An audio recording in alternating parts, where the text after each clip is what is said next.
धन्यवाद Vijay ji. Radhe Radhe Sandhya ji, over to you. Radhe Radhe Amritavani ji. Radhe Radhe everyone. Good morning, good evening. Welcome to today's daily wisdom from Bhagavad Gita session. And over to you, Nitin ji. Thank you, Sandhya. Radhe Radhe everyone. Radhe Radhe Vijay ji. Thank you for the wonderful Radhe. session. Ajay Balahina Atah Sa Na Shaknoti. समीचीनं. धन्यवादः. पुनः मिलामः. पुनः मिलामः. Radhe Radhe, good morning, good evening, everyone. Welcome back to our daily wisdom from Bhagavad Gita session. Welcome. I think I heard Amritamani ji as well. I think you're back. So welcome back, Amritamani ji. And hope you all had a great weekend. Okay, she's the host now. And Thank you, Nitin ji. Actually, I'm not back. I'm here doing it from here. oh, you're not back yet. I saw Prakash ji today, so I thought maybe you're back as well. So Yeah, he came. Yeah. all right. No worries. Hope you're having a good vacation. So welcome everybody. Good morning, good evening. Today we will continue on our journey of Bhagavad Gita. We left on 4.22. In between, we took a quick detour, did a quick recap of what we had learned in Gopi Geet and the shloka related to who's the topmost yogi as per Lord Krishna's opinion. And today we will continue on our journey with 4.23. So let me pull up my screen and we will get started with our opening prayers. So let me share my screen.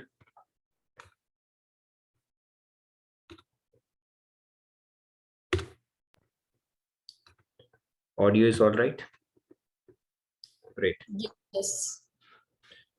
Okay, so let's get started by invoking the blessings of God and Guru, and then we'll get started with our session. Gurur Brahma, Gurur Vishnu, Guru Devo Maheshwaraha, Guru Sakshat Parabrahma, Tasmai Shri Guruve Namaha. Vasudeva Sutam Devam Kamsa Chanuramardhanam Devaki Paramanandam Krishnam Vande Jagatgurum. Krishnam Vande Jagatgurum. All right. Radhe Radhe, good morning, good evening once again. So, like I said, we will move on to the next shloka from chapter 4, verse 23. I'm going to recite it and then you're welcome to follow along. And then we will get into the deeper discussion for the shloka today.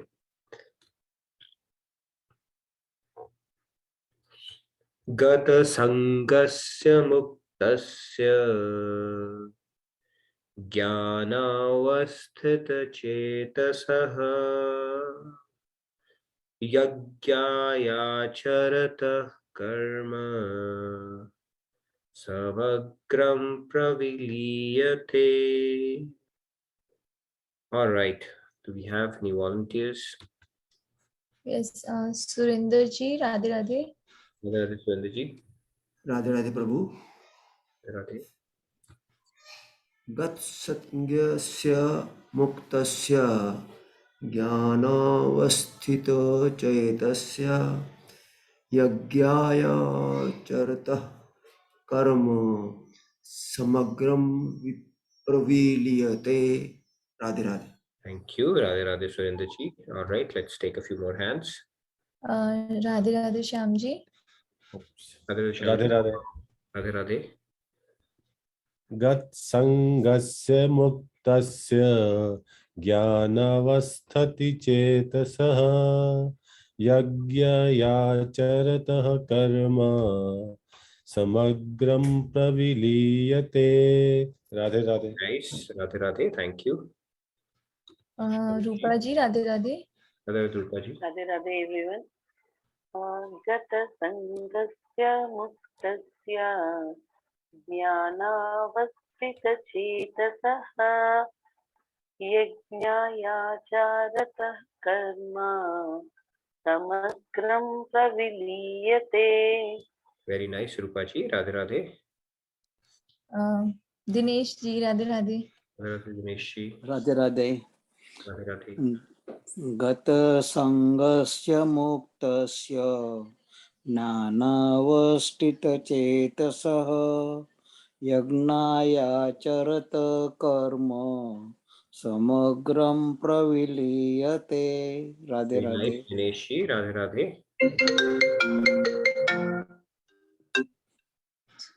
All right. Yes. Who's the next? Yeah, Sumesh ji, Radhe Radhe. Radhe Radhe, Sumesh ji.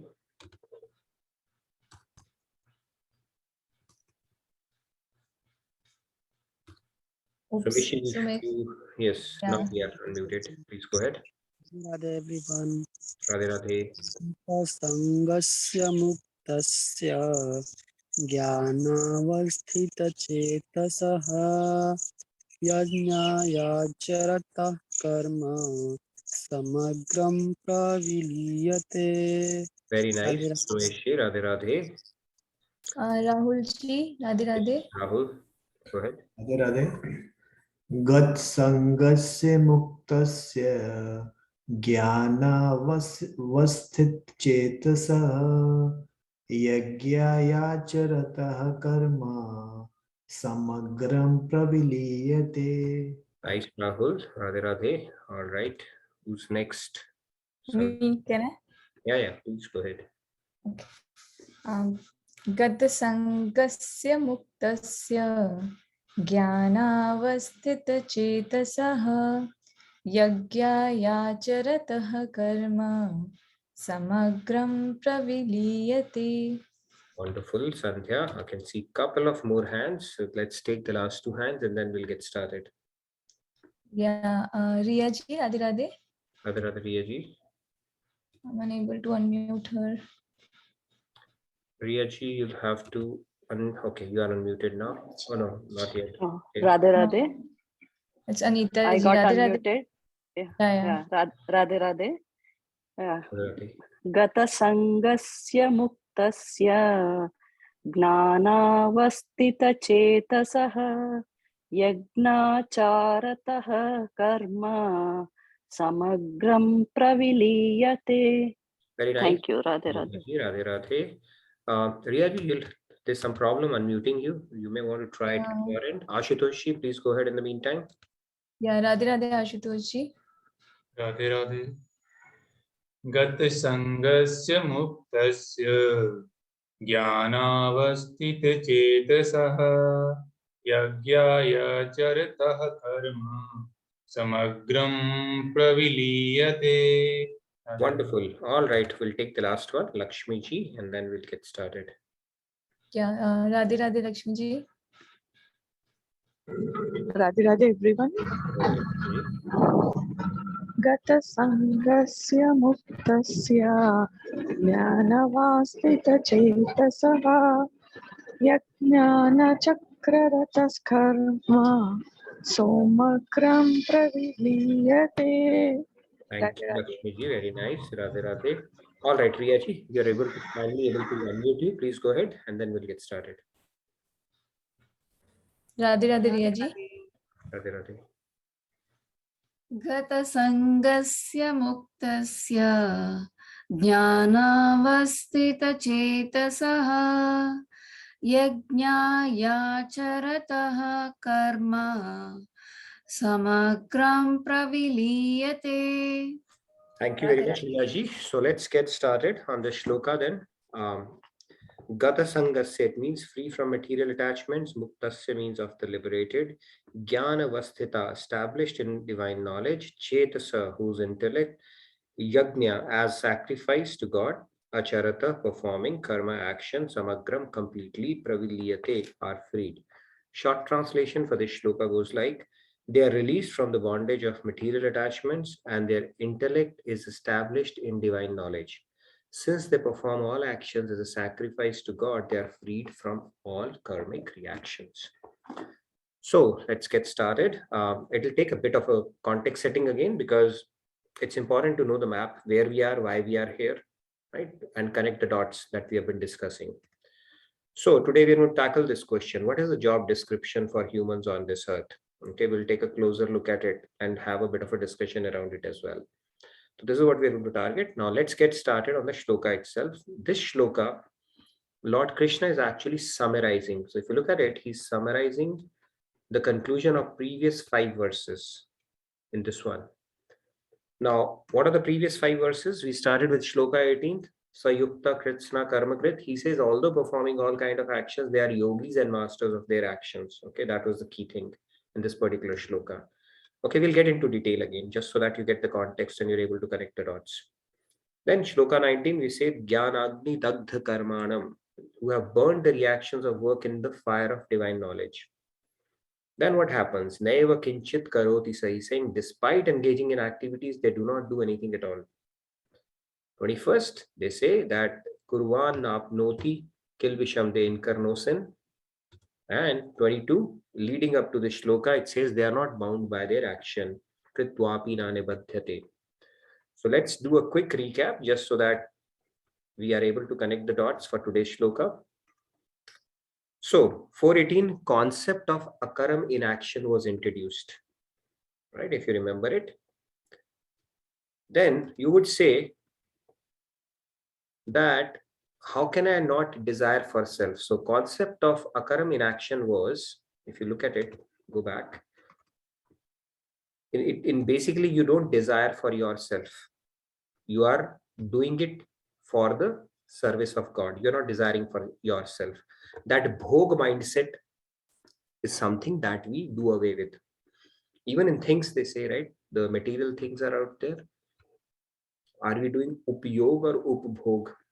So that bhog mindset gets converted into yog. Okay, that is where the inaction and it becomes non-binding.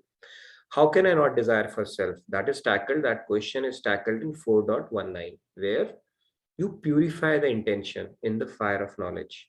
Okay. Then the next question comes is, what happens when we purify our intentions? Right? And that is tackled in 4.20. Now, in this, when you purify your intentions, despite engaging in activities, they do not do anything at all. Okay. Now, then the question arises, what happens to the actions to the body and senses in that case? You're still performing, you're still operating in this world. That is answered in 4.21. It says every karma gets multiplied with 0. Arjun fought a war, he killed so many people, but it is not in the accounting books of God, that is not considered as a murder. Now, the other thing after that, you would say, what quality would enable such a karma? Right? It is speaking about a very interesting quality, equipoise, where you rise above the dualities. They are all interlinked concepts. You start rising above the dualities and maintaining equipoise. So if you look at all these things, this is a process. Today I attended from Babs. He was beautifully, he said that it's a two-pronged process where one part is Shuddhi, the other part is Shringar. Purification and decoration, both go. So all this part is purification, that inaction, purifying your intention, and then, when you engage in activities, your mind is engaged in the service of God. It is all the purification. The decoration, that trait which would decorate our sentiment is that equipoise when we strive for it. When we don't ride the emotions, when we become too happy or too sad, we start to strive for equilibrium. That equipoise is the decoration part of it. And then the question comes, what happens if you have equipoise, right? What is the key takeaway? Finally, the key takeaway is understanding that the soul is by nature the servant of God. Okay, this is where it will lead you to. The more purity you get. So let's do a quick recap. 4.18, that is where this started, and this verse is nothing but a summarization of the previous 5 verses. So 4.18, let's start with that and see what we had spoken about in this particular concept, right? So in action, we spoke about multiple examples in our scriptures. Dhruv, Prithu, Prahlad, Yudhishthir, Ambrish. Okay, more recently, people say Lokmanya Tilak and some examples they give. So point here is that they continue to discharge their duties in the world like we all do. It could be a politician, it could be a king. These were all kings. They discharged their duties, they ruled for thousands of years. But they were not entangled in material desires. Their actions were termed as akaram or inaction. They were, because not for self, they were not entangled in these. That is called the very definition of a karam. So this is also called karam yoga, as we had spoken about this concept. And it is nothing but a dutiful, detached, and a devotional action that you do. That is what 418 told us, right? Which led us to the next shloka, where we said, how can I not desire for self? By purifying the intention in the fire of knowledge. What does it mean? We spoke about this concept. When you purify your intention, there is a bit of a change that happens. So if you look at it, we cater to our senses. All the panch rasas that we take through our eyes, through our nose, ears, taste, and touch, that is for our bhog. That mindset is there, where we are doing it, directing it towards our enjoyment, sensory enjoyment. Now, that mindset basically for these people shifts. So this part gets knocked off, because they do understand that it's not in the form, you don't attain the objects. When you attain that, try to strive for that pleasure, that is not everlasting, is what we are looking for, and eventually it leads to misery. So when you start doing it as a service to God, instead of doing the bhog for yourself, you direct it towards the service of God. That is when you start getting to the yoga aspect of it. Okay, that is what, and that basically purifies our intention as well. What is the purification of intention? Any intention which is not directed towards seeking something for self becomes purified, and it is directed towards all pure. What is all pure? God. That is where. Now one would question that, so these are the enlightened souls which they dedicate all their actions to God, and they perform, basically that does not produce any karmic reaction. And that happens because they are intellectually convinced. How are they intellectually convinced? They are intellectually convinced because they have tapped into the right knowledge through a saint. That is the only way it can happen. So this is purification of intention. The next question that comes, what happens when we purify our intentions? So when you start doing it, basically it becomes a little bit like this. You might be doing yoga, having world in your mind, and at the same time you might be having material things, leading a life looking like that, but then you are detached, completely detached from within, right? So detachment is something, it's not that you don't own nothing, but nothing should own you. So in spite of engaging in your activities, worldly activities, they are doing nothing at all. Okay, from God's eyes, they are not accruing any material karma whatsoever. That is what happens when we purify our intention. Because now, even if this dude is driving a car or something, it's not for his sensory pleasure. Maybe it's a demand of his job. Okay, and that's something he's doing for the pleasure of God, because what he's doing is actually dovetailed towards the pleasure of God. He might be pulling in money as a service of God. I know so many people, who run patents. They are millionaires, not in rupees but dollars.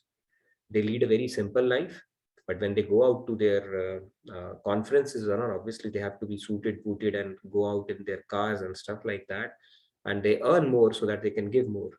They just pull in everything for the service of God. That is the mindset they operate with. So from a worldly eye, it may seem like they are, living a very normal materialistic life, but it is an inner game. So when you purify your desires, that's when you become a non-doer at that point. You have aligned to God's will and you are doing it as a service to God. So no binding karma, nothing whatsoever. That is essentially what this shloka talks about. Now then what happens to the actions of the body and senses in that case? I think we already answered that, but then let's reiterate it. What happens in that case is then your actions, because you don't have a sense of attachment or proprietorship, it is construed as a karma. Anything that is performed by your body and senses is nothing but a multiplication with zero at that point, because God only notes down what is going on in your mind, and when your mind is attached to God, basically you have done nothing at that point.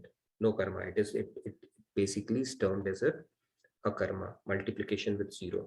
So all the actions that we carry out with our body and our senses, which may seem material, They are not counted at all. Conversely, if we are performing a lot of actions through our body and senses in the service of God, but our mind is in world, that is also multiplication with 0, because their mind is somewhere else. So your action, in that case, the actions that you are performing, they will count, right? But your activity which is directed towards God is getting multiplied with 0. So it is where our mind is what God notes, and we get credit for positive or negative or neutral if it is an akarma. So this is something that we spoke about in 4.21. And then what quality enables such a karma? So this is the key quality that, if there's one takeaway, the decoration part of it. We understand this concept. We need to bring in God in our equation of our day-to-day activities. If I'm doing a job, if I'm working hard, if I'm trying to, rise above the corporate ladder or whatever I'm trying to do, if you are doing it, linking it somehow to God, I want to earn more so that I can give more. I want to stay healthy so that I can serve more.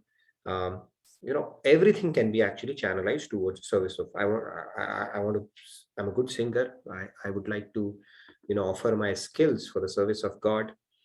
I do this. So whatever we do, actually, if we can actually bring in God into the mix, then it starts changing, purifying our consciousness, purifying our intention, and takes us closer to the concept of karam yoga, which basically means akaram, which basically means no further binding karma.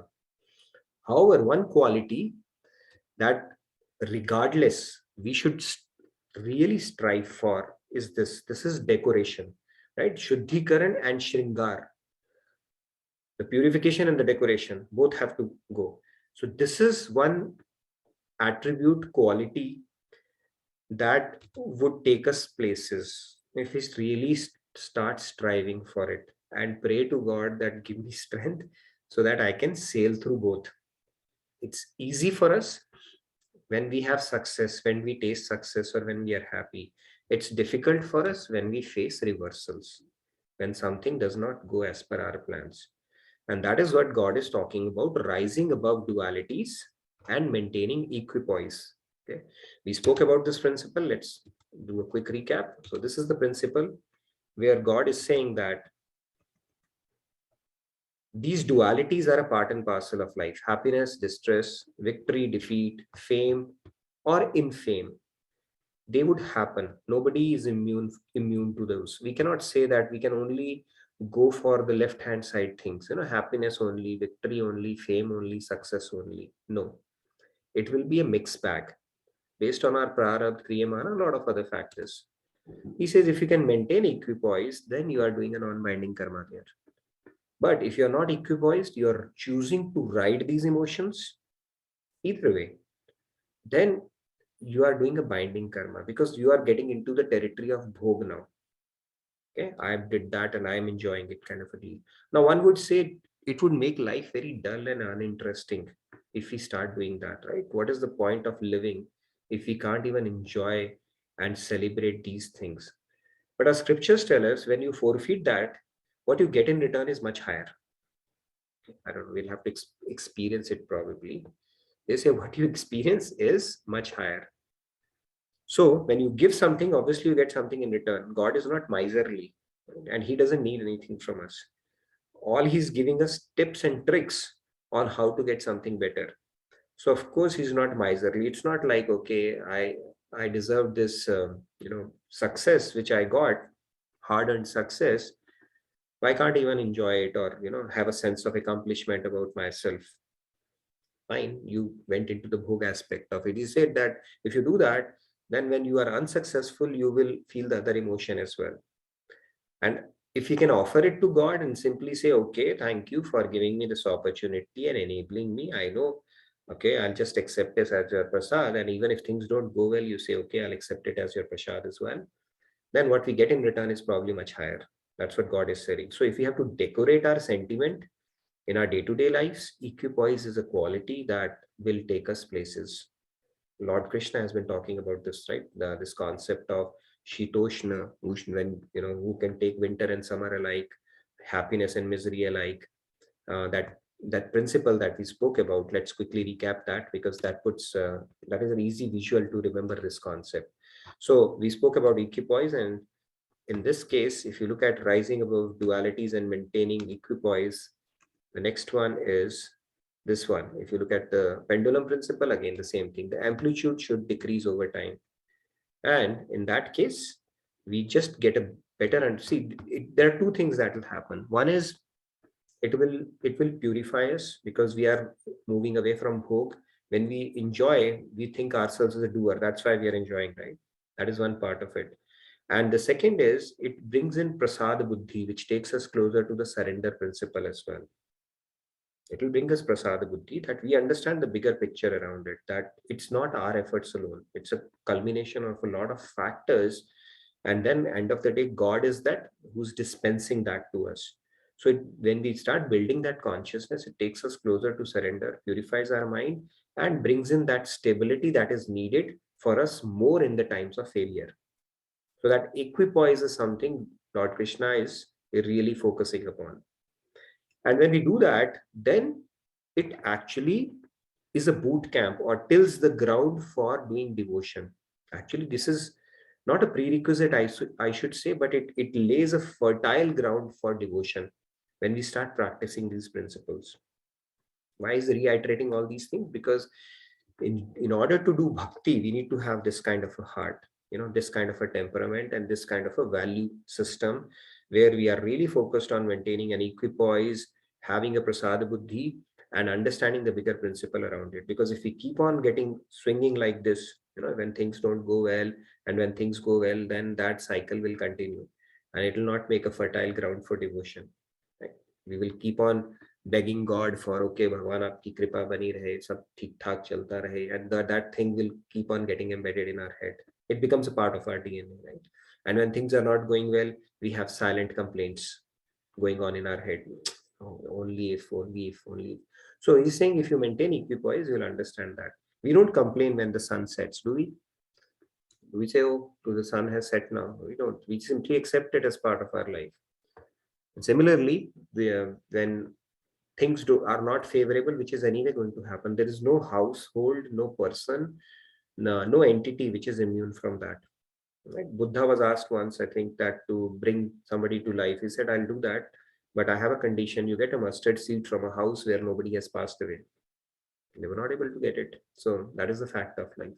That is the reality of life. We think somebody has gotten a better deal than us in this life. May or may not be, but it should not matter actually. God is saying that I'm your well-wisher. Just do that. And if we practice these principles, it takes us closer to yoga. The concept of yoga that we spoke about, it takes us closer to yoga. Swamiji told a beautiful story, little short story about a boy who used to go to his grandparents, and now he's grown big. And he said, okay, mom, dad, I can do by myself. I can go by myself. So his dad said, all right, fine. You are going to your grandparents. I'll drop you at the railway station. So he drops him at the railway station and puts him in his bogie, on his seat. And he gives him a lunchbox. He said, only if you freak out for some reason, right? If you become paranoid, if you freak out, if you're frightened on the way, then only open it. Okay. Otherwise, you don't need to open it. So boy was very confident, said, all right, I know. So he sat down, and after that, the hustle and bustle, you know how it starts. People start shoving around. Somebody would push you away, right? I have traveled in a journal bogie once, so you know how it goes. People will not care if you're sleeping or what. They'll just push you aside, put their stuff, play their cards, and they'll move off. So this guy started getting frightened. He was a boy after all. And then he was reminded of his father's lunchbox that he had given him. So he opened it, and he opened the slip. And in the slip, it was written, okay, boy, don't be frightened. I'm sitting right in the next bogie only. And how comforting it was for him, right? So similarly, the yogis, they are able to tap into that. We don't have that conception. God is hidden by us through wheels, multiple wheels, right? One is the Maya wheel, one is his Yoga Maya wheel, but yogis are able to appreciate that as they go. And they're able to tap into that and have that confidence, because they have reached that level where they know that he's my firm, well-wisher and a firm protector. And they are able to tap into that relationship or call upon it in the moments of distress. We are not able to, even though father is sitting right in the next bogie only. So anyways, let's continue. So these were the concepts that we spoke about. Now, when this happens, it actually lays a fertile ground for the last part, which is what this shloka is talking about, 4.23, which is understanding that the soul, see, we are talking about akaram in action. Okay, offer it to God. Don't desire for yourself. And then you say that rise above dualities, consider it as prasad from God, everything God, God, God, that is fine. But then the fundamental question this shloka is bringing together every concept is that why? That is because soul by nature is the servant of God. Okay, if it hits your ego, that's fine. We are a servant of God. That is what our scriptures tell us. Let's go into that. So Chaitanya Mahaprabhu, he said that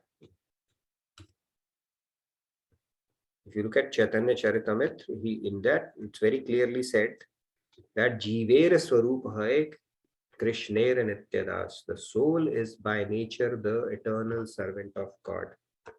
Now, Bhakti, yes, Lakshmi ji, you had a question? Radhe Radhe Lakshmi ji. Yeah.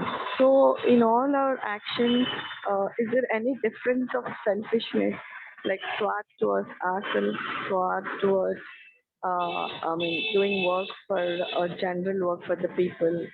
So we should be swat in attaining that work or not? Sorry, I didn't get that part. We should what? We should be selfish, swat. She's asking, should we be selfish in our action? No, so that is what Krishna is saying, that when we are doing it for our senses, it is binding karma. When we are doing it for the pleasure of God, it becomes non-binding at that point. It's a very simple formula. Now, binding could also fall into three categories. Binding karma could be sattvic, it could be rajasic, or it could be tamasic. So when you're doing jan seva, you're helping somebody, right? Yeah. Now you could be helping somebody with a predisposition that I am helping. Okay, and silently starting yourself that Lakshmi, you did a good job by helping somebody. So that becomes a binding sattvic karma.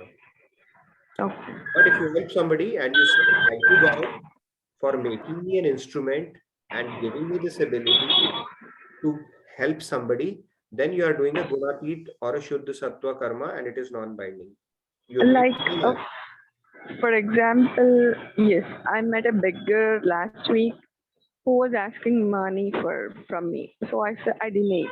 She was back of me for around 5 minutes. So I thought, what do you want? Then she said, money. For what? She said, I'll buy whatever I want. So are you hungry? I asked. Yes, she said. So I said, I'll get you the breakfast, but not the money. Then she said, okay, and she ate. But it gave a satisfaction. The thinking that satisfaction, for my satisfaction, I haven't given, but that gave me satisfaction. Is that also a binding karma? It is a binding karma. If you are thinking you are the doer and you help somebody, right? Even if an ant, God say this is how it works. Even an ant is led to a cashew by God. He has arranged for it for everyone. Now, if God wants to feed somebody, he would inspire you. So rather than taking credit for yourself, you simply say, thank you God for, making me an instrument to feed this person today. Oh, okay. Yeah, the viewership, we should not take it. That satisfaction also. So I should thanks God that it's a part of service to God. Exactly. Same thing. I give this example, beautiful example I like from Mother Teresa. She used to do Jan Seva, right? She used to deal with lepers who were despicable. People will not even touch them, look at them, right? And when somebody asked him, why do you do that? And she said that I do it as a service to Jesus. So basically for her, the seva to God was to serving them. So her consciousness is not that I'm helping them or building some kind of a pride or a self-satisfaction around that, but that she was just a medium to serve Jesus or God. So that made the consciousness in which you help somebody. It's an opportunity given to you by God, rather than thinking I am so great or getting or riding that emotion that I did something great. So that is where this knowledge comes in handy. Yeah. All right. But anyways, getting deeper into that, what if you gave her food and she went ahead and killed somebody after that? We'll not get into that. Okay. So the patra where you're matters as well. That is a topic of discussion. Okay. Yeah, no worries. So let's continue. So Chaitanya Mahaprabhu said that Jiver Swarup Hoy Krishner Nityadas, that soul is by nature the servant of God. So bhakti, if you look at the root of bhakti, bhakti comes from the Sanskrit word bhaj, which means to serve. Now, it is the dharma or the inherent nature of soul to serve. You have to serve, you have no choice. It's like one of those laws, like law of happiness. We don't have a choice but to be happy. Similarly, serving is something that we have to do no matter what, who you are. You cannot say, I will not serve. You have to serve. If nothing, you will be serving your own body and your own indriyas by sleeping or doing anything. But you have to serve. And people, they keep on serving who? They keep on serving their neighbors through potlucks, or they keep on serving the relationships for their entire lives, or they keep on serving their employers, right? Employee of the month. Or if they have nothing to serve, then they will get a pet and start serving it. So serving is something which is deep rooted in us. It is the part and parcel of who we are. It defines our very identity, because we are part of God. Now, the bhakti I spoke, and there is a bhag bhakti, okay, which Swamiji explained. Bhakti has a lot of definitions. The bhag bhakti is the one Swamiji's favorite as well, where he explains that the bhag has to serve the whole. The part has to serve the whole. That is how it goes. And we are part of God, Jiva Shakti of God. So being part of God, our constitutional position is that to serve the whole. And it's in serving the whole we'll get what we need. And he explains it beautifully through that analogy of hand and stomach. Hand is a part of body, right? So it has to serve the stomach. Now, suppose hand says, no, enough of serving you. You do nothing. Why do I serve you? I will survive on my own, and it cuts itself from the body. Will hand survive? It will not. It's only in serving, hand is getting the nutrition and what it needs to sustain itself. So, Jiver Swarup Hoy Krishna Nityadas. We are Nityadas of God. That is our constitutional position. We are not the masters or the enjoyers.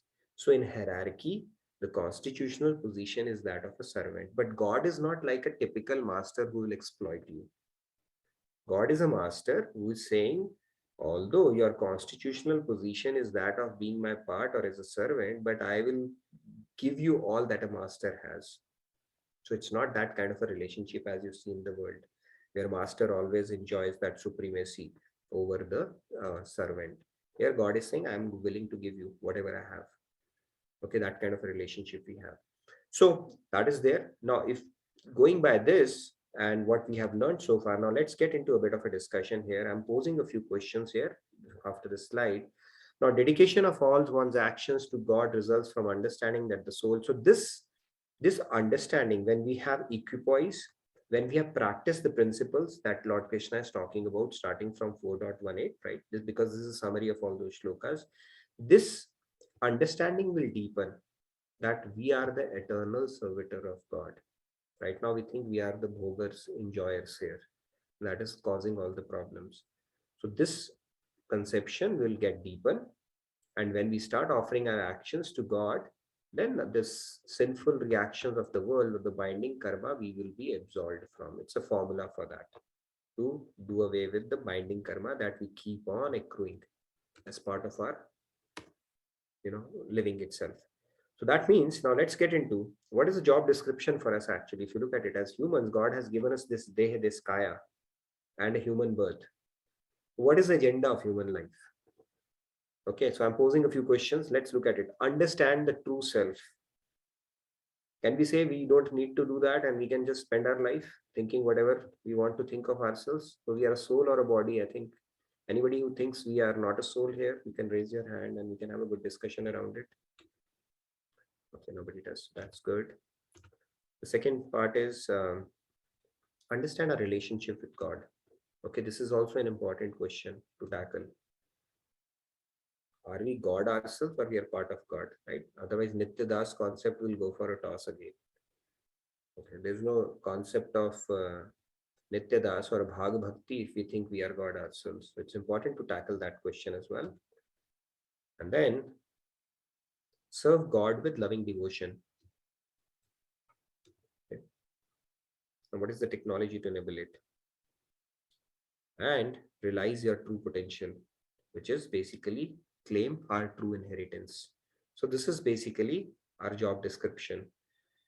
Anybody who wants to take any questions out of it, being part of God, or what is the technology to enable it? How do we serve God with loving devotion? How do we get to the state of serving God, and that too with loving devotion? And then realizing our true potential, which is to claim our true inheritance. And what is that true inheritance that we can actually claim? Yes, couple of hands I see. Let's get back. Radhe Radhe Shri Ramya ji. Radhe Radhe Shri Ramya. Radhe Radhe, Sandhya ji, Radhe Radhe, Nitin ji, Radhe Radhe, everyone. I wanted to touch upon this question: what is the technology to enable it, and how do we serve God with loving devotion? And also, a part of the family cap from Swamiji's discourses. This is the understanding that I have, that we need to see God everywhere. I mean, when we are seeing the fellow human beings, or when we are seeing nature, or when we are seeing anything, we know that they are also part of God, and God is pervading in them, God is present in them. And with that attitude, when we serve them, I think then we are serving God only. And not, but we should see God in everyone. And it's not that we will be getting good from them, but when they, instead of being kind to us, when they are bad to us, then we should know that, yeah, they are Jivatma, they are having God within them, but they are covered by the Maya aspect of it, and leave it. Like, we just know that our part is done, and we have to let ourselves to be an instrument of God. I mean, I want to ask myself, like, what does God want me to do at this point of time? And that question helps me sometimes in his devotion. And sometimes it is just the katha, like hearing his pastimes and all, it brings a lot of joy. So I feel that these are some of the tools. And yeah, most important, if we are fortunate to have a presence of a guru in our life, then serving the guru. True, you brought in that point. Very important. Serve God with loving devotion. We need to find the technology that you're talking about. Yes, that technology, the first part of enabling that technology is to find a right guru. Yogya guru. That is Shrotriya Brahmanishta guru. And once we surrender to guru, then it becomes guru's responsibility. Okay, this is how this process goes. It becomes guru's responsibility to take you what is needed to actually develop or do the purification and develop the heart that is needed to be able to serve God with loving devotion.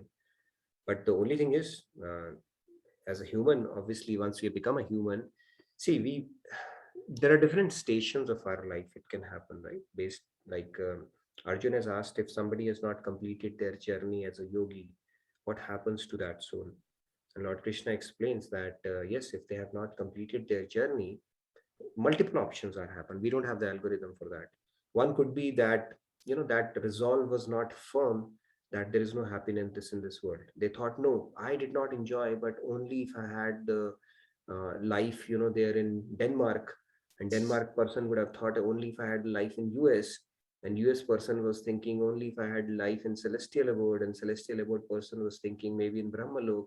Then God will arrange for us to, like an indulgent father, to experience that as well. Not just like that, only if you have done enough good karmas here, for sure.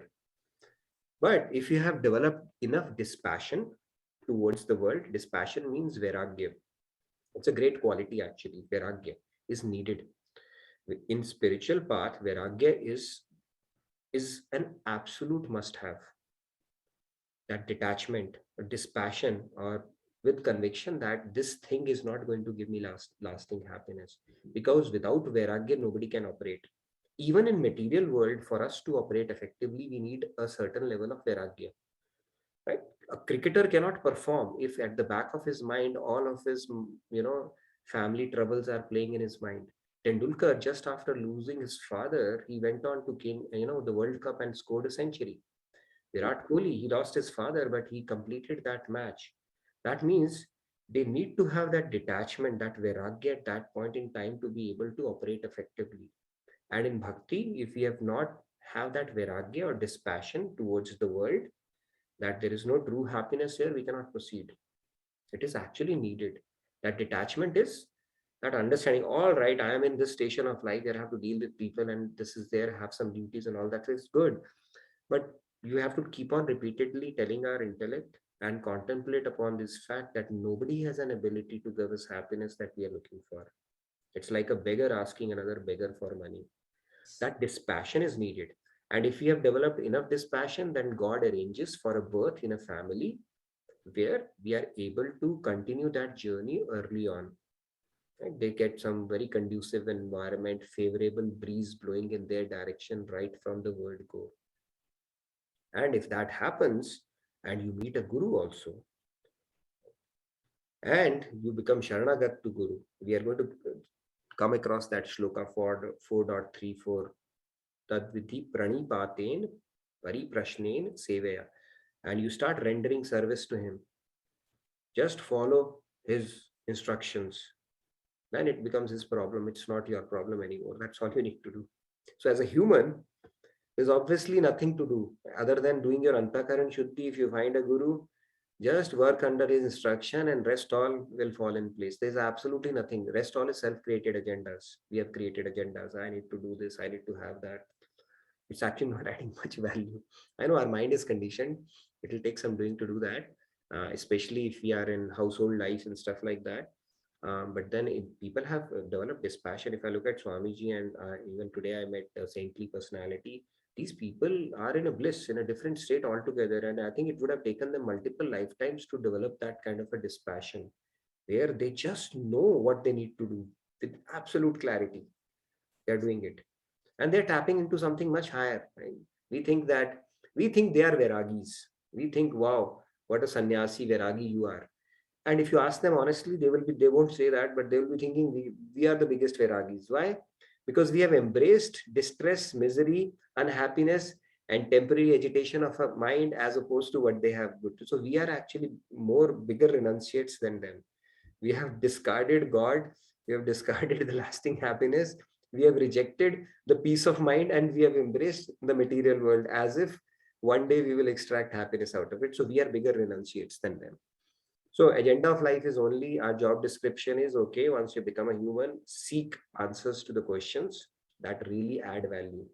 See, in 4.34, Lord Krishna is saying, Pariprashnena Sevaya. He's not keep on asking, who is Angad's mother's nephew's cousin's name? Tell me that. Okay, you'll get to know maybe in Ramayana or maybe you'll not, but how does it help your spiritual journey? Now, if you get an answer to that question, are you going to break all the records in devotion? If yes, then yeah, go and seek that answer. So he says, ask questions which are relevant. Okay, and then render service and ask with a reverential attitude, with a submissive spirit.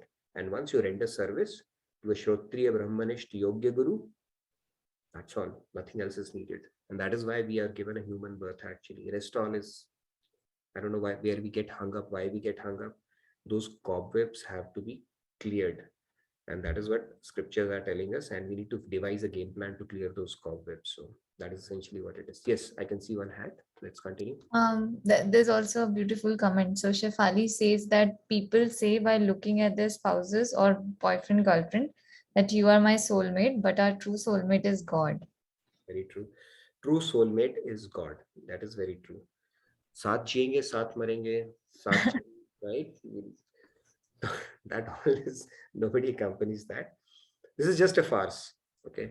Our scriptures tell us there is in order to develop detachment, you do dunya ka vastavik swarup. Nobody can actually, we don't have an ability. It's not that people are bad. We just don't have an ability to do that because we are not yet there. We are not siddh as yet, right? Our self-interest has not gotten fulfilled yet. We have not become purified or selfless as yet. So only God and Guru are capable of doing things for others. We all cannot. We can create a bubble in our head just to draw some comfort that this relation, that relation, and because I feel secure. But it's just one of those hallucinations we create in this material world. Nobody has an ability to make other happy, and nobody goes along with you in that journey as well, right? The other day I was talking to Shifali, talking about that train journey. We all travel with our own exit tickets, right? And then when the station comes, the person has to go. You say, that person says, you come along with me, you will not. And you tell them you stay back, he will not. So that is how our life journey is. Sati was there, and do you think people would willfully do that? No, nobody does that. Maharaji was telling that joke, right? There was a woman who was forcefully taken, and then she just came out of that fire when she couldn't bear that pain, and then she was half burned, and it was very torturous for them. But the point here is nobody can. In fact, one of the saints, he developed dispassion. I think it was Valmiki or somebody, maybe somebody can correct me, that he said that I do dacoity and stuff like that to take care of the family. Right? So will you take 50% of my sins as my Ardhangini? He said, of course not. That is on you completely. So that made him develop dispassion towards that, because it's our own journey. Nobody is going to take or borrow or lend their karmas to us. We are like a lone mountaineer with all the relationships around. Nobody can accompany us other than God. He's our true sambandhi or soulmate, like Shefali said. So even when we become monkey or a donkey, he accompanies us. Nobody else does. Everybody leaves us here, and we also leave everybody, right? That is how it is. It's a bit hard hitting, but that is how it is. Yeah. Surender ji, Radhe Radhe. Radhe Radhe Prabhu. Surender ji. एक दो line Hindi में बोल देता हूँ। मेरा मुझ में कुछ नहीं, जो कुछ है सो तेरा। जब मैं ही उसका पार्ट हूँ, तो जो कुछ मैं सर्व कर रहा हूँ अपने आप को, उसी को सर्व कर रहा हूँ ना। सारी बात कर। Very true. आपने नेक्स्ट श्लोका का भावार्थ दे दिया। Next shloka is about that only. Will talk about that. Very nice, very true. ये सब आपकी प्रेरणा है सर, आप ही की प्रेरणा है। Brahmarpanam Brahmagno, right? That is the next one. Actually, it's going to talk about that only. Very nice, Surendra ji. Thank you. Radhe Radhe. Yes, Sam ji, Radhe Radhe. Radhe Radhe, everyone.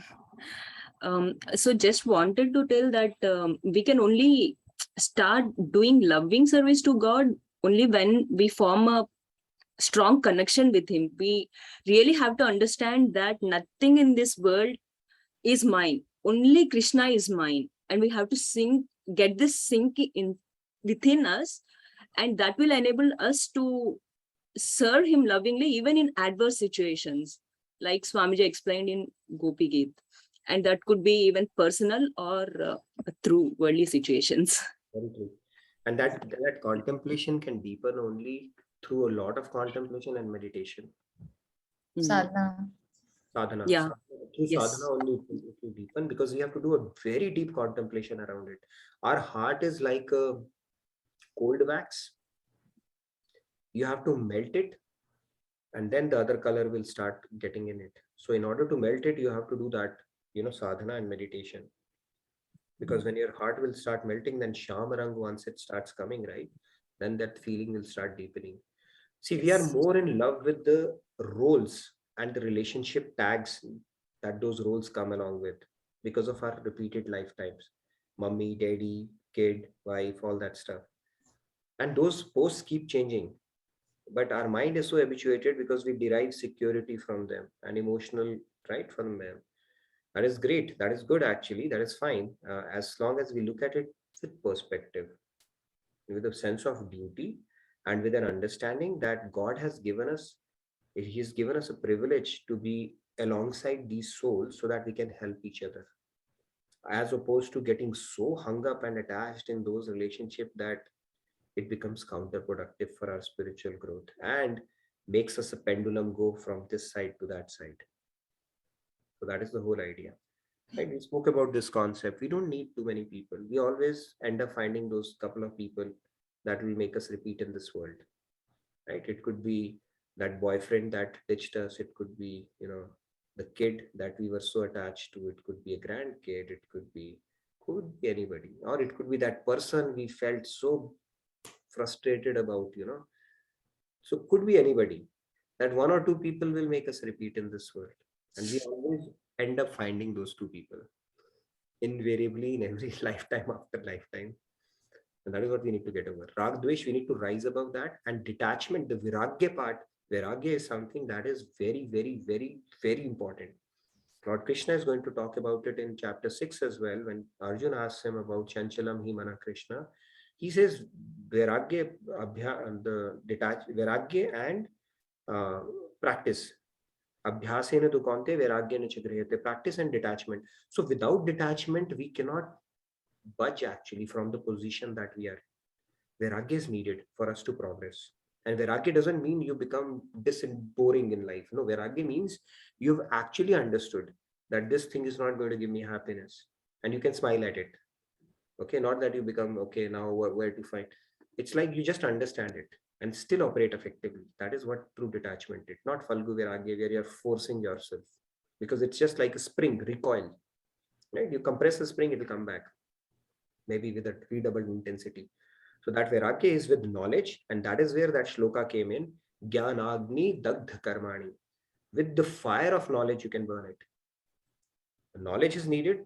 That will give you the intensity that is needed to develop that dispassion around this whole thing. So Vairagya and equipoise, I think these are the two takeaways we can contemplate upon and see how we can implement it in our life, especially in situations that challenge us. So make a note for yourself, dispassion and equipoise. That will draw Krishna's grace. Make Krishna very happy. All right, let's take a few more hands.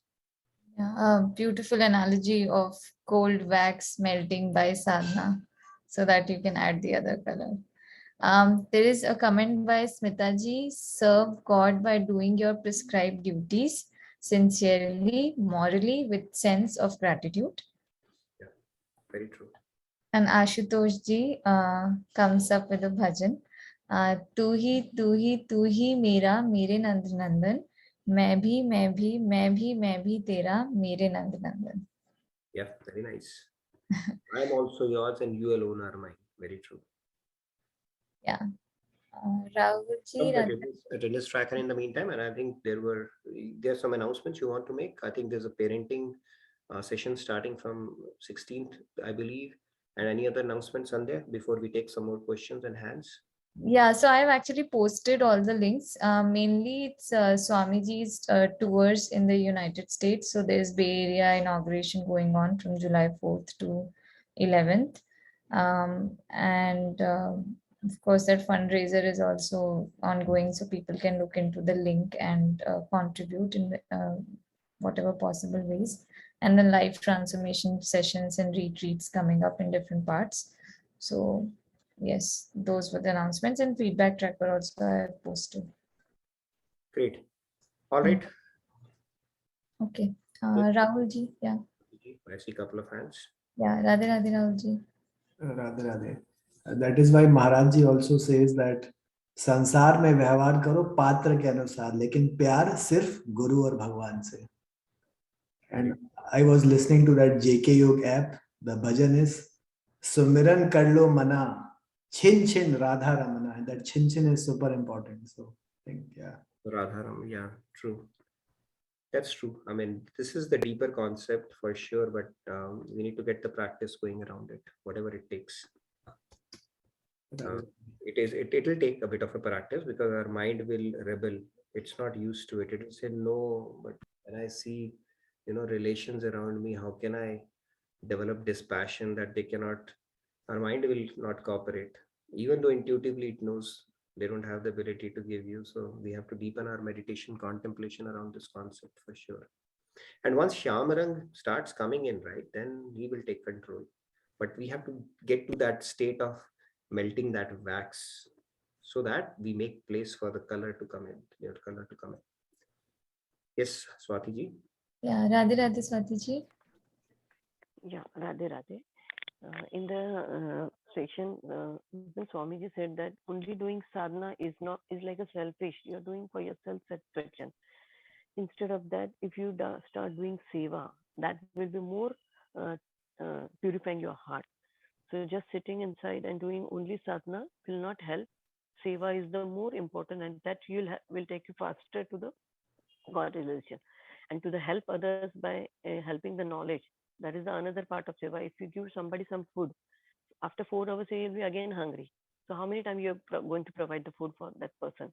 But instead of that, if you give him the knowledge of the path of this knowledge, who am I, that knowledge, and then he can come up from his cycle of this death and life and misery. That will be the best seva for the God, I think. Thank Yeah, you. very Radhe nice, Radhe. Swamiji. Yeah, Swamiji says that, see, sadhana we cannot do for 8 hours. We cannot do that for 8 hours or 10 hours. But seva, we can continue doing that. Seva will bring those sanskars. End of the day, if we are Nitya Das, so the sooner we start building those sanskars, the better it is. Sadhana helps where you are sharpening your saw. So both are, it's like food is more important or water is more important. Both are. However, after a while, it just becomes seva, but we need to not underestimate the importance of sadhana. Swamiji explained that too. We have to find that time as well. And then finally, it is just seva only. But then to get that time, at least 1 hour or 2 hour, 10% of our time in sadhana is equally important, at least for the beginning sadhaks. Swamiji's stage doesn't matter. He's probably meditating with open eyes even while doing seva. But for initial sadhaks, it will take a bit of a time to get there. So, yeah, let's hear a couple of other. Radhe Radhe Kumarji. Radhe Radhe, everyone. Just want to check if the yoga festival programs are available, recorded programs. Pretty, I don't know. It's been a while, so typically, even if they would have been there for a week. If they are still available or not, we can check with Kriti. I wouldn't know that. So. Yeah, I did ask quite a few people on quite a few sessions. I didn't get any answer, so I thought, okay, you have a little more. I can check with Kriti and get back to you on Sandhya this. has more information than I have, so you can. Okay, thank you, Radhe Radhe. Radhe Radhe. No, I can check out with her as well. But yeah, I'll be surprised if they're still out there. Radhe Radhe Kumarji. All right, Nitinji. Yeah, Radhe Radhe Nitinji. Nitin calling Nitin. So. Thank you. Namaskar, sir. Actually, the lecture was very beautiful. I mean, it is like, sir, you please continue. It's very, very important session which I've had in my life. So I wanted to say you thank you, sir. Because so many things which have unfolded today, many a times you unfold, but then we realize what we are doing. So very, very important lecture. Today's class, sir, I request that you please upload on a YouTube so everybody can access this video. Because so many things you have unrevealed which were actually unknown to many things. What we have to do, always we are seeking an answer. So today you have given an answer to all the questions that we have, how to liberate. So today's class is very important, sir. Thank you what you did for all of us. I'm very, very thankful to you, sir. Very small words, thank you, but thank you, sir. No, thank you, Nitinji, for your. I'm glad you liked it, but like I said, it's a drop in the ocean from what we received from Swami. So I'm glad you were able to resonate with it and get your doubts clarified from today's session, and we'll definitely upload it. I upload it after a week or so. So look out for that. I'll upload this session as well. And glad to have you back, by the way, Nitinji. So I hope to see you more often and hear from you as well. So it's always a pleasure to have you on these sessions, and gives me an opportunity to call out somebody my own name. So right, I don't get that opportunity so often. Even Asha ji says that very nice session as usual. Thanks. Dhanyavad, Asha ji. Oh, and Asha ji says, I agree, Mukut Mani session. Mukut Mani. Mukut Mani, that was one of the questions. So yeah, Mukut Mani of the ripened fruits. Mukut Mani of the ripened fruits.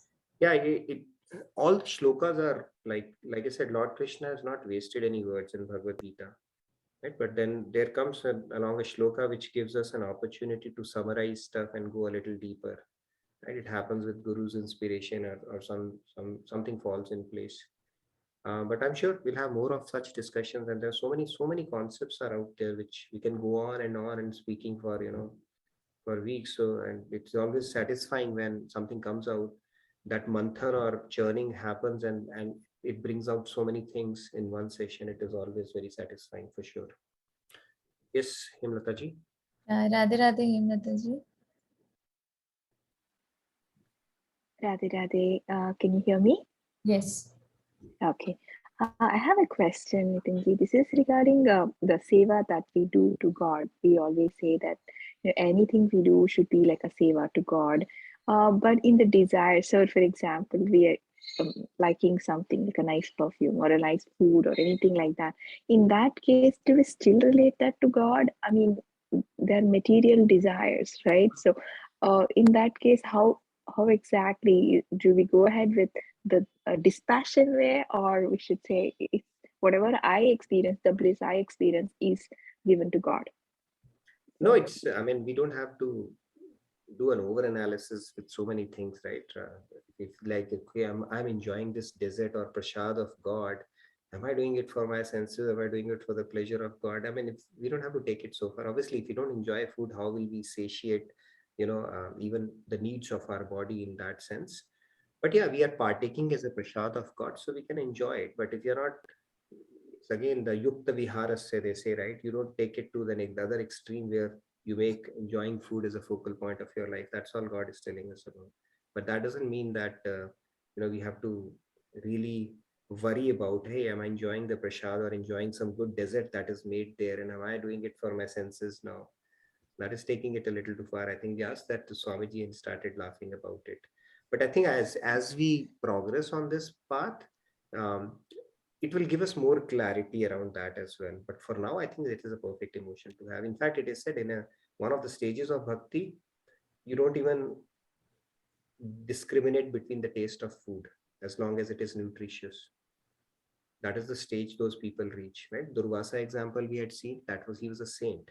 Here, then the food has become an object of sustaining this body for the service of God. That is a very higher stage. But until then, I think that much slack we can cut for ourselves as long as we're not overindulging. Okay. Sure. Thank you so much. No worries. Asha ji had raised hand. Asha ji, आपके समक्ष में एक प्रश्न प्रस्तुत करना चाहता था, एक शुद्ध हिंदी में। ये जो राष्ट्रवाद के विचारधारा गतिशील हो रही है और हमारा सनातन धर्म में सर्व विश्व कुटुंबकम की विचारधारा है, तो इन दो विरोधाभासी विचारधाराओं का हम समन्वय कैसे करें? कृपया करके इस पे थोड़ा प्रकाश डालिए। सर, शुरुआत में वो सुनाई नहीं दिया ठीक से, आपसे रिपीट करेंगे प्लीज? अब आपने रिपीट करने को कहा है, it is very difficult for me. पुनरावर्तन करेंगे? नहीं, I was just kidding Asha ji, please go ahead, बताइए। नहीं, मैं तो ये हैंड रेज हो गया था मुझे कि इतना सब एपिसोड इतने अच्छे होते हैं आपके, मगर आज का तो जैसे कहा गया पार्टिसिपेंट ने कि बहुत ही अच्छा है, बहुत ही डेप्थ से भरा हुआ, और जिसके लिए कोई वर्ड नहीं है।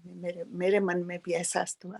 That's what I was wanted to tell. That's ये अगर मैंने नहीं सुना होता तो मैंने बहुत कुछ खोया होता। हर बार ऐसा होता है, मगर आज का तो मैंने कहा ना, मुकुटमणि, the best, and every time एक से बढ़कर एक। आपका हर सेशन जब खत्म होता है तो ऐसा लगता है कि इसके जैसा सेशन कोई नहीं है। तो यार, so I have no words for it, and I thank you. Thank you, Asha ji. I think it's all God and Guru's blessings, and please keep blessing us and blessing me so that I can bring more of such things.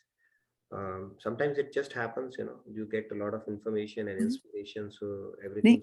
नहीं, blessings मैं as के हिसाब से कर सकती हूँ, मगर यहाँ मेरा स्थान आपके शिष्य का है। अरे नहीं, आप तो ये नहीं हो सकता।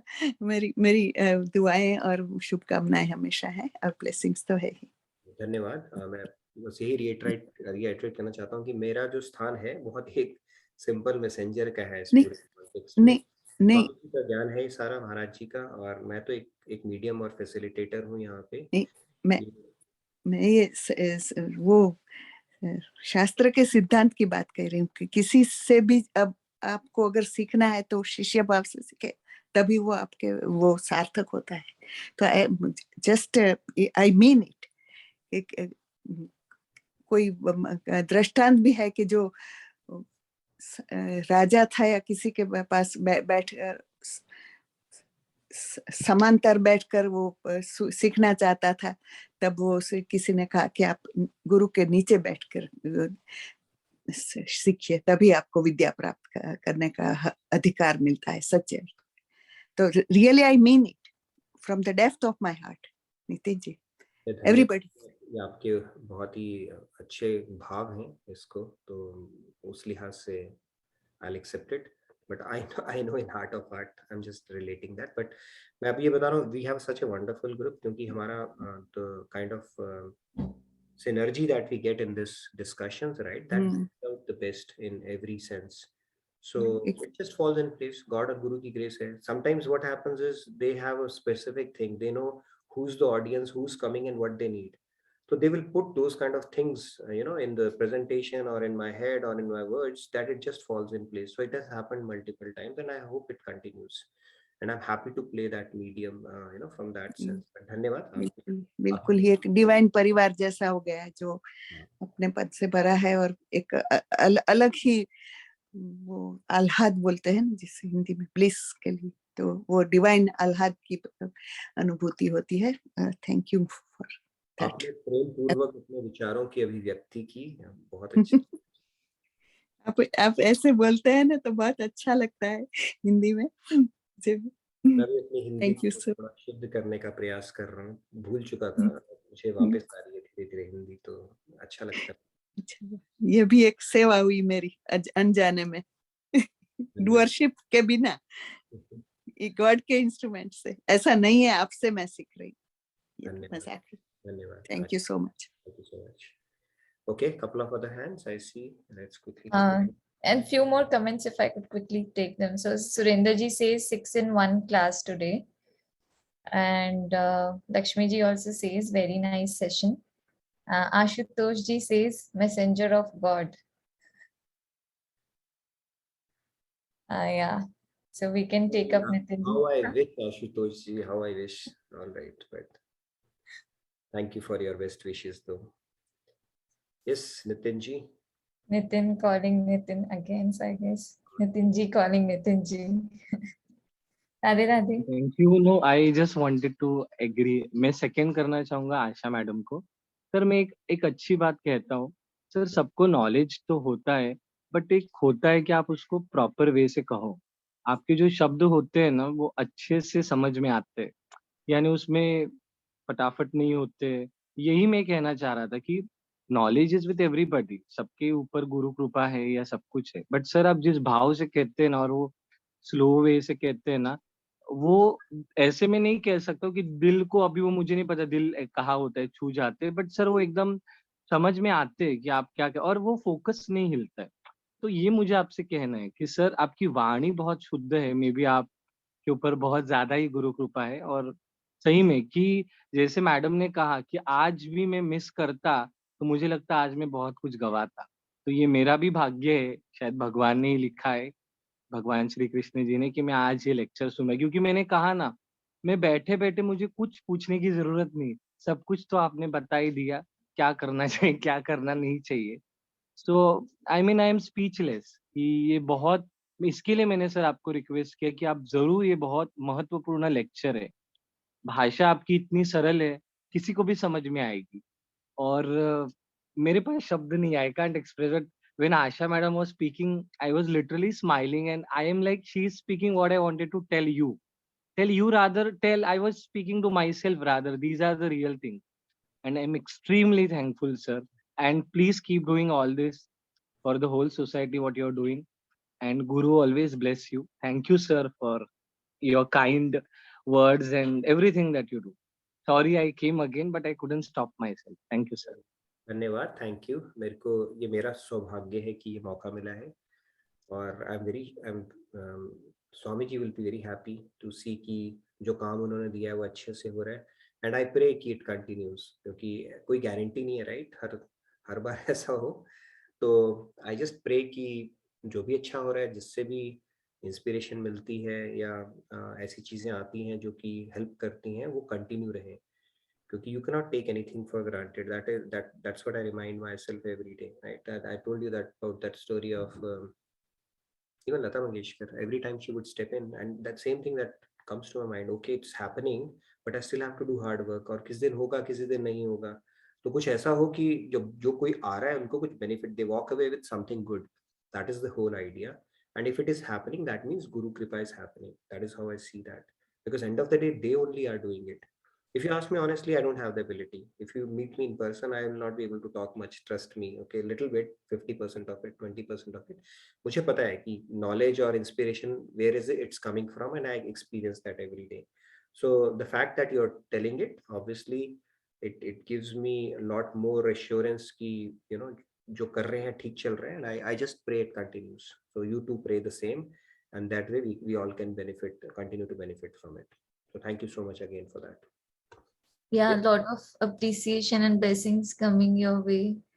People are saying true messenger of God. Oh wow, I wish 50% of it was true, but I'm happy to play along, as long as it's helping. I look forward to these sessions, and it's a huge, I keep on saying that I can't thank Swamiji enough for giving this opportunity.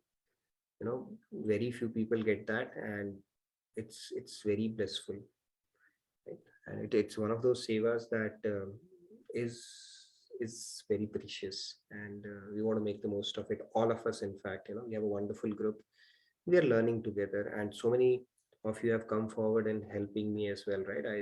Sandhya, Rahul, Shifali, Sam ji, she's helping me out with presentation now, and people are putting in behind the scene effort, so the things are just falling in place, and that frees me up to do more things that I can bring to the table, right? So if basic things are taken care of, then I can bring more things, so that is enabling me now, right? Today I was able to attend the lecture, Swamiji's Gopi Geet and all that stuff, so more stuff can be brought into those sessions, and that has started happening all by itself, right? And then we are contemplating on Tattva Gyan while creating those reels. That will take that knowledge deeper. So all that things have started falling in place, and it's all God and Guru's grace for sure in action. Great. Surendra ji, you had something? Yeah, Radhe Radhe Surendra ji. Oops. One का मतलब तो वो एक one है, six in one. आज आपने जो session किया उसमें 6 श्लोकों का मिश्रण करके एक बना दिया, हमें याद करा दिया कि हमारा टारगेट वन ही है। उस वन के लिए सब कुछ हो रहा है, उसमें खो जाओ तो बस तू ही तू, तू ही तू, तू ही तू। आपने हमें इतना प्यार दिया है कि हम आप कहने के बजाय आपको तुम कहना शुरू कर दिया हमने आपको। बिल्कुल, आप तुम बुलाओ, ज्यादा बेटर लगेगा। और जी, I want to please don't put जी, I think it's bit embarrassing for me, but then it might be a little awkward for you, so I understand you have gotten used to putting G, but just call me Nitin, I'll feel much better. Okay, आपकी जो smile है, उस smile के साथ जो आपकी lips का movement होता है ना, वो मैं धन्यवाद करूंगा आपके माता पिता को, कमाल की देन है उनकी आपके लिए। मेरी मम्मी इसलिए कह रहा हूँ कि मैं उनको मिल चुका हूँ, इसलिए अच्छा लगता है। फिजिकली मिला हूँ तो मुझे लगता है कि यस, वाकई उनकी देन आपके पास है। मेरी मम्मी राधे बहुत राधे की बात सुन रही हैं बैठ के अभी, तो थैंक यू वेरी मच। अब हम क्लोजिंग प्रेयर ही करेंगे और बात नहीं करेंगे। May I do it? No, I guess one more hand by Shyamji and one more statement by Asha ji. हाँ, Yeah, let's take one जो more. भी हो रहा है दिव्य संस्पर्श से हो रहा है। And who said that? Asha ji. Ashutosh ji, yeah. Asha ji, Asha ji. Asha ji, our Hindi teacher. Yeah, Hindi teacher. Hey, after Asha ji, thanks to you and inspiration from you, I've actually brushed off my Hindi and have started speaking much better Hindi now. All the vocabulary is coming back gradually. So thank you for that. Yes Shyam ji बोलिए। या राधे राधे श्याम जी। राधा राधे भाई, जब आप सब लोग आपकी इतनी तारीफ कर रहे हैं तो मैंने कहा मैं किसी पीछे रह जाऊं।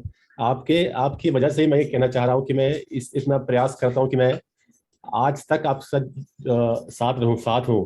बिकॉज जो सब लोग कह रहे हैं वो मैंने खुद महसूस किया है, और इसी वजह से मैं निरंतर ये प्रयत्न करता रहता हूँ कि मैं कोई क्लास मिस न करूँ, चाहे कुछ भी हो जाए। मेरे घर वाले, मेरे रिश्तेदार, मेरे दोस्त यार सभी मुझे छेड़ते हैं आपके नाम से, जे के जॉब के नाम से। And I feel at times pride, घमंड आता है कभी कभी कि ठीक है यार, मुझे भी लोग जानते हैं। और चाहे आपके नाम से जाने, चाहे स्वामी जी के नाम से जाने, चाहे महाराज जी के नाम से जाने, so I continuously make an sincere effort कि मैं ये क्लास चाहे कुछ भी हो जाए, मैं कहीं भी जाऊं कहीं भी आऊं मिस नहीं करता हूँ। जैसे सब लोग कह रहे हैं कि आज की क्लास बेहतर है, मैं कहता हूँ आपकी हर एक क्लास पहले से काफी बेहतर रहती है, और मिस करना तो एक बेवकूफ़ी है किसी के लिए भी। मैं आपके सामने इतना जाता उदाहरण हूँ कि शायद मैंने कोई क्लास मिस की होगी आपकी।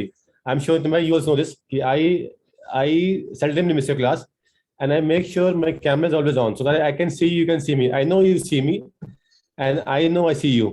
So I want to make that contact with you. So जानता हूँ कि आप जहाँ बैठे हैं और मैं जहाँ हूँ एक बहुत बड़ा फासला है, बट वो फासला इसी काम का नहीं है, बिकॉज हमारे दिल जुड़ चुके हैं। और मैं अपने सब साथियों से कहूंगा कि अपना कैमरा ऑन करें और प्रयास करें कि आप हर दिन ये क्लास करें, और आपको जो खुशी महसूस होगी ना वो अकल्पनीय है। I guess Radhe Radhe. Thank you Shyam ji. हमें क्लियर, मेरी आवाज शायद बीच में टूटती है, बट वी गॉट समझ राधे आया। राधे। समझ आ रहा था। That's very sweet of you. I know आप फर्स्ट डे से और कैमरा ऑन करके every day is like a very regular. एक सैम जी भी आते हैं और Shyam ji is very regular, every session is there. I think आपने एक शायद मिस की थी एंड आई कॉल्ड यू कि श्याम जी नहीं दिखे आज, but ji it's been a wonderful journey together for sure, and I'm sure we'll catch up soon in person too. And thank you for trust you me, जब kind मुझे जरूरत पड़ी ना आपकी, जब मुझे जरूरत पड़ी ना आपके श्लोकों की, भगवान की कृपा की, तब कृष्णा मेड श्योर कि मैंने उस समय उसी वक्त ये सेशन अटेंड किया, और मुझे इतना सुकून मिला, शांति मिली कि मैं उस स्थिति से उभर पाया। I am sure I told you also in my personal life. So God is great. He is so kind. He knows कि किसको कब क्या चाहिए, and he made sure through his messengers, through his devotees कि वो बात आप तक पहुंच जाए सही समय पर, सही वक्त पर। He really makes sure कि you don't miss that thing at all. true, very true. Radhe Radhe. Radhe Radhe Shyam ji, बहुत इंस्पिरेशन मिलती है। I mean, just looking at the way how many giant strides you have taken over the last year or so, very inspirational. Keep up your inspiration, and it will only get better from here on. I can assure you that. Okay, and keep your blessings and generosity flowing. Okay, it inspires me as well. So thank you so much for that. Yeah, thank you, Shamji, for inspiring all the participants as well. And I just wanted to mention this as well, that whoever is feeling inspired, you could also maybe write it in your journal so that it remains as a memory forever and it can keep inspiring you Yeah, at all times. please do document it, क्योंकि it happens जब हम inspire होते हैं, then there will be times when you are not. So when you are not, this will help you get back much faster. So please document it whenever you're feeling something good, higher, inspired with whatever thing is happening, especially on the spiritual path. Keep documenting it. It will help you get back on this path much faster when things are not going so smooth. When our bad sanskars come, when life catches up, and a lot of other things can happen. But it's very good. I mean, I feel very inspired, and it's like a close family now for over 1.5 years now. And I mean, it's like I've always been doing this. I can't imagine days, my routine without this anymore. And things are falling in place with God and Guru's grace. So I really look forward to it. Thank you, Shamji, for all your kind words. Last one, Asha ji, are you going to recite it or you wanted to add something? Yeah. I'm embarrassed enough today, so please go ahead.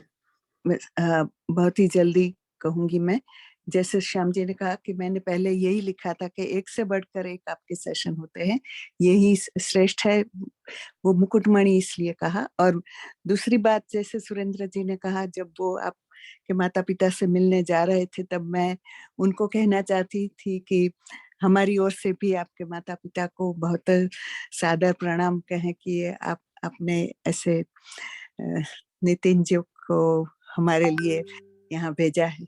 तो बहुत ही thanks to them, my regards, convey my regards to them. मैं बोली नहीं, मगर मन में ये सोच रही थी कि सुरेंद्र जी से कैसे कहूँ कि आप मेरी ओर से भी उनको प्रणाम कह दीजिए। बस आपका प्रणाम मिलके आशा जी, मेरे मम्मी यही बैठे हैं, तो Oh, thank you so much for your generosity and all your blessings. It means a lot to me, and I think that is what is helping me as well, you know, to put in the best that I can do and draw God and Guru's grace on this particular seva that we are doing. So thank you so much. Gives me more reason to keep working hard. So thank you again for that, and I'll convey your regards to my mom and dad. Very much. yes. Thank you. Dhanyavad. I think we have come to the end now. So let's do our closing prayers. Who's going to do the honors today? Surinder ji has raised hand for it. Surinder ji, please Very go ahead. quickly. Do our closing prayers for the day. And tomorrow we'll continue on the next shloka, and we'll discuss some more aspects of bhakti and devotion. Yes, Surinder ji. ॐ सर्वे भवन्तु सुखिनः, सर्वे सन्तु निरामया, सर्वे भद्राणि पश्यन्तु, मा कश्चित् दुःखभाग् भवेत्। ॐ शान्ति शान्ति शान्तिः। Hari Om. Radhe Radhe. Radhe Radhe. Thank you everybody for a wonderful participation today, like always, and for an engaging session. And I look forward to seeing you tomorrow. Stay safe, stay blessed, and have a great. Asha ji, rest assured, मैंने आपकी सबकी भावना convey कर दी थी, don't worry about. मैंने कहा था जितने भी हम लोग सुनते हैं क्लास को, they are all so pleased with Nitin ji, I know. Thank you, Surinder ji. All right. Radhe Radhe. Have a great rest of your day and a great rest of your evening as well. See you tomorrow. Thank you, everyone. Radhe Radhe.